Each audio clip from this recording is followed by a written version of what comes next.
আরেকটি বিষয় উদ্যোক্তাদের তাদের কর্মক্ষেত্রে যে সমস্যার সৃষ্টি করতে পারে সেটা হলো ইন্টেলেকচুয়াল প্রপার্টি বা বৌদ্ধিক সম্পত্তির যে বিষয়টি থাকে সেই বিষয়ের উপরে। দেখুন, আমাদের দেশে কিন্তু প্যাটেন্ট, ট্রেডমার্ক বা কপিরাইট সুরক্ষা নিয়ে কিন্তু বিভিন্ন আইন বা নীতিমালা আছে, কিন্তু আমরা অনেকেই বা অনেক নতুন উদ্যোক্তারা আছেন তারা কিন্তু এই সম্পর্কে কিন্তু একেবারেই অজ্ঞ।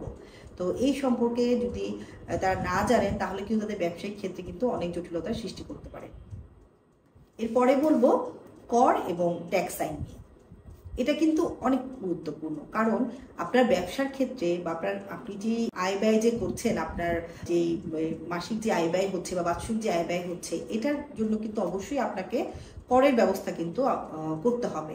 কারণ আমাদের দেশে আপনারা জানেন যে ট্যাক্স আইন আছে এবং কর আইন আছে, সেখানে তো আমাদেরকে সঠিক সময়ে আমার ব্যবসার আয় ব্যয় হিসাব করে তো আমাকে সরকারকে ট্যাক্স প্রদান করতে হয়।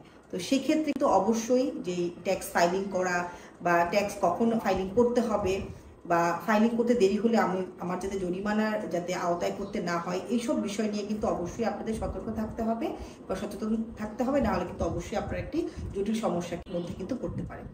এরপর আমি বলবো প্রশাসনিক জটিলতা নিয়ে যে সমস্যাগুলো হয়ে থাকে, প্রশাসনিক বা দাপ্তরিক জটিলতা। এই বিষয়টি হয় কি যে দেখা যাচ্ছে যে আমার ব্যবসার লাইসেন্স বা অনুমোদন নিয়ে বিভিন্ন নীতিমালা কিন্তু থাকে। তো এই অবস্থায় আমার বিভিন্ন সরকারি অফিসগুলোতে বলে দৌড়াদৌড়ি করতে হয়।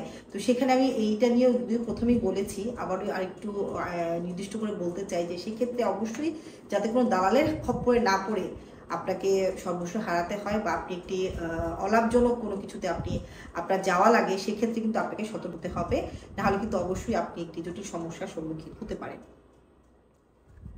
আরেকটি সমস্যা সেটা হলো বাজারে হঠাৎ করে প্রতিযোগিতা বা অপ্রত্যাশিত ঝুঁকি। আরেকটি যে সমস্যার কথা বলবো যে বাজারে হঠাৎ করে প্রতিযোগিতামূলক একটি সমস্যা তৈরি হওয়া বা অপ্রত্যাশিত কোনো ঝুঁকি আসা। দেখুন, আপনি ব্যবসায় যদি এখন শুরু করছেন একটা বিষয় নিয়ে, তো অনেক সময় কিন্তু বিভিন্ন নতুন নতুন কিন্তু নীতিমালা কিন্তু ব্যবসায়িক নীতিমালা আইনগত বলেন বা বিভিন্ন সরকারি নীতিমালা বলেন, এরকম কিন্তু চলে আসে। সেই সম্পর্কে আপনি যদি না জানেন বা সেই দিকে আপনি যদি খেয়াল না রাখেন, তাহলে তো আপনার ব্যবসা হতে পারার কিন্তু সমস্যায় আপনি পড়তে পারেন। তো সেক্ষেত্রে আপনাকে অবশ্যই সতর্ক হতে হবে এবং এইসব ঝুঁকি এড়াতে আপনাকে বাজারের যে ট্রেন্ড যে চলছে সেটা সম্পর্কে বা কি নীতিমালা, নতুন কোনো নীতিমালা আসলো কিনা সেই সম্পর্কে কিন্তু আপনাকে অবশ্যই অবহিত হতে হবে। সর্বশেষ যেটা আমি বলতে চাই যে ভোক্তার অধিকার আইন নিয়ে অবশ্যই আপনাদেরকে ভালো একটি জ্ঞান কিন্তু রাখতে হবে, কারণ আপনারা যদি সঠিক সময়ে ভোক্তা অধিকার আইন নিয়ে যদি আপনারা না জানেন, আপনাদের কিন্তু ক্রেতা বা বিক্রেতা দুজনেই কিন্তু বিভিন্ন সমস্যা বা জরিমানার মধ্যে কিন্তু আপনারা পড়তে পারেন।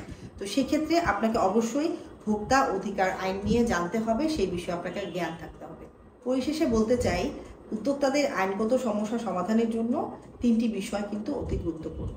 প্রথমত, একজন আইনজীবী, সঠিক আইনজীবী নিয়োগ করা, সরকারি যেসব নীতিমালা বাজারে আসছে সেই সম্পর্কে আপনাকে অবহিত থাকতে হবে, এবং সর্বশেষ আপনার যে আইনগত যেসব নীতিমালাগুলো আসে বা নতুন যে কোনো যদি আইন আসে আপনার ব্যবসায়িক কোনো বিষয় নিয়ে, সেগুলো কিন্তু পর্যবেক্ষণ আপনাকে করতে হবে।